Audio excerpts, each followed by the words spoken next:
When it finally hits the Earth's surface, you can have an overlay of hundreds, even thousands of volts per square meter. Now, you and I aren't going to notice it, but anything made of metal, particularly all those millions of miles of electrical wiring, are going to pick it up, feed it through the power grid, and it blows out the entire power grid of the United States in an overload in 1 second flat. You know, in some of these movies that, you know, probably, well, we know they're fiction, they show you where the automobiles all stop and helicopters crash, and is that a possibility? Absolutely, yes. And in fact, this evening, National Geographic is actually going to be running a documentary called Electronic Armageddon, and I'm at the very end of the program working on a simulation of this. Okay, that's National Geographic? Yeah, that'll be National Geographic tonight. Do you have, you know, I hate to put you on the spot here, and I should have done my homework, but do you have the times, by any chance, that's going to run East Coast?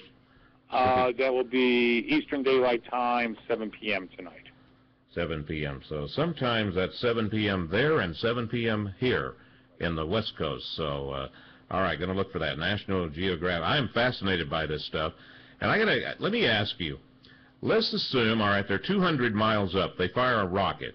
Now, you know, North Korea, they've been firing rockets. Iran's been experimenting with rockets. Do they have rockets that are capable of carrying a hydrogen bomb that could create an EMP? You don't even need a hydrogen bomb. A high-yield, old-fashioned fission atomic bomb can do it. Iran, for years, has been taking container ships and barges out into the middle of the Caspian Sea and shooting the rockets straight up, 200 miles, detonate them. And then they declare, oh, the test was a failure. Well, that fits only one profile. Consider a container ship off the Gulf of Mexico, lost a Scud missile up. In less than 5 minutes, it's over the center of the United States, detonates. It's an end game. It's called, the military guys call it asymmetrical first strike. Here's the scary part. Estimates are that 90% of all Americans would be dead a year later.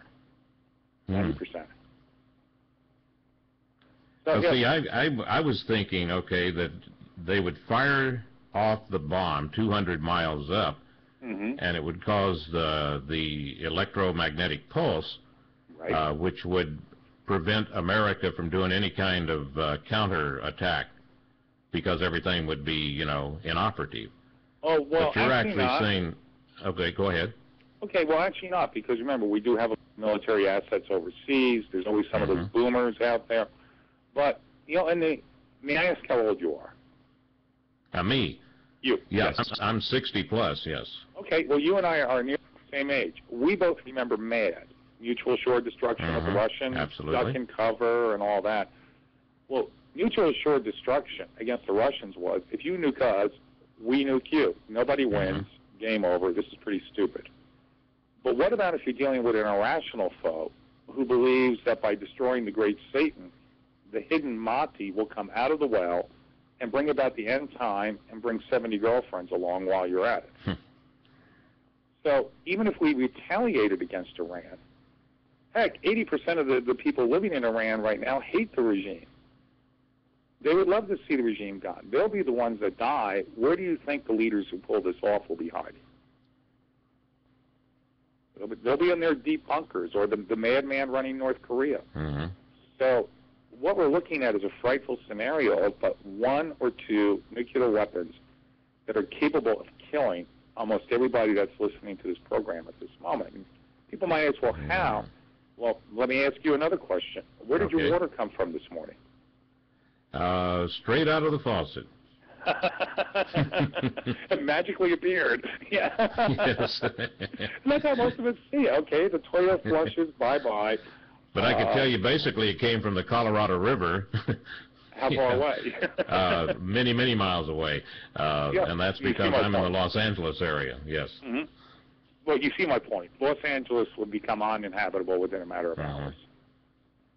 See, here's where I totally got waylaid on this EMP, is because I thought that whenever they would create the electromagnetic pulse, that it would disable that country's weapons, see, because of all the electric grids and everything, and then they could go in with very little resistance, you see.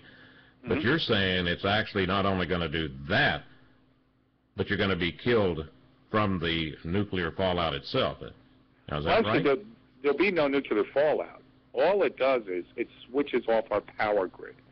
The transformers burn up, the transmission lines would literally explode off of the pylons, and everything just goes dark. Well, within a matter of minutes, any city that's dependent upon electrical pumping for water is stranded. Where does all the food to Los Angeles come from?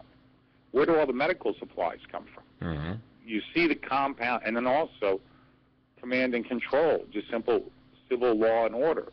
If the police can no longer communicate because their vehicles and radios are dead, what are the bad guys on the streets going to be doing within a matter of hours?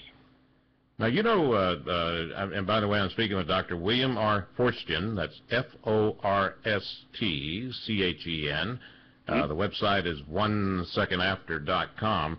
I know that you wrote your book, 1 Second After, and you did this because you had some long conversations with a very good friend of yours, Newt Gingrich, also Congressman Roscoe Bartlett. My hero, yep.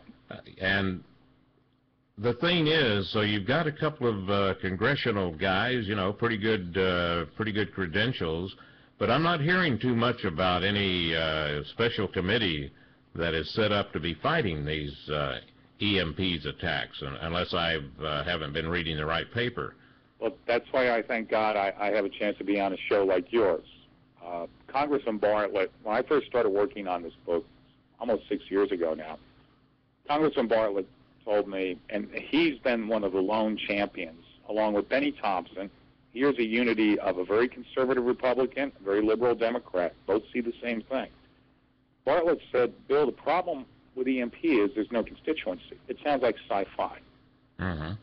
Therefore, congressmen are not getting phone calls. If but 0.1% of your listening audience did a little research tonight, said, oh my God, and called their congressman tomorrow and said, we got to start moving on this.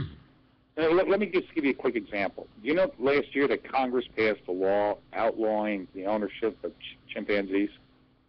No, I did not. Okay. I wondered why they haven't been knocking on my door lately, trying to get me to buy one. Yes. But you know why, of course. Dangerous, I would assume. Well, because of that horrible tragedy in Connecticut. But, yes, it was horrifying. We're talking about one woman who was brutally mauled, but right away that had a constituency. It was on all the talk shows. It was on television. Suddenly congressmen are getting phone calls. Or a pit bull attack, you know? Yeah, exactly. Yet the real threats, it's just like, that sounds like something from Ocean's 11. I wouldn't worry about it. You know, real quick, Doctor, we're coming up on a break, so I want you to hold your thought for a moment. And you're talking about, you know, we, the listeners, need to be informed. And look, hey, watch the National Geographic special tonight, 7 p.m. Eastern Time. Also, check out the website, 1 Second After, okay, onesecondafter.com. That's the first two things you can do. And then when we come back, we'll get some more good advice from Dr. William R. Forstchen. He is the author of 1 Second After, the electromagnetic pulse attack. Ooh, and as he says, it would be a global-wide Katrina. Be right back.